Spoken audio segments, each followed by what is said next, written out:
ক'ত যাম আমি দুখীয়া মানুহ ইয়াতে থাকিব লাগিব চৰকাৰৰ পৰা কি কৰিছিলে আমিতো ইমান নাজানো মাইক তেলাচ কৰিছিলে ফাৰ্ষ্টত মানে হেৰি নটিচ এখন দিছিলে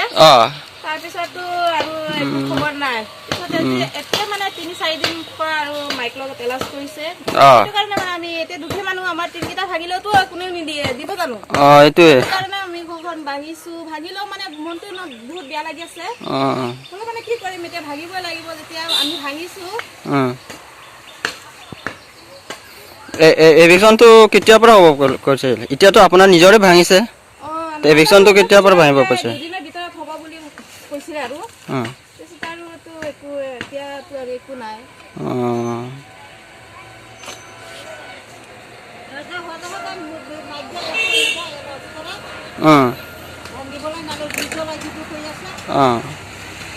এতিয়াতো নিজৰে ভাঙি আছে চৰকাৰৰ পৰাতো ভাঙা নাই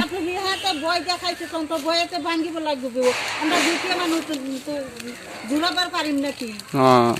এতিয়া ক'ত যাব এতিয়া ক'ত যাম এতিয়া ইয়াতে থাকিব ন আৰু চৰকাৰৰ পৰা আহিলে কি কৰে আহিলে বুট জেল লগত নিদিম এৰ লগত ইয়াতে থাকিম আৰু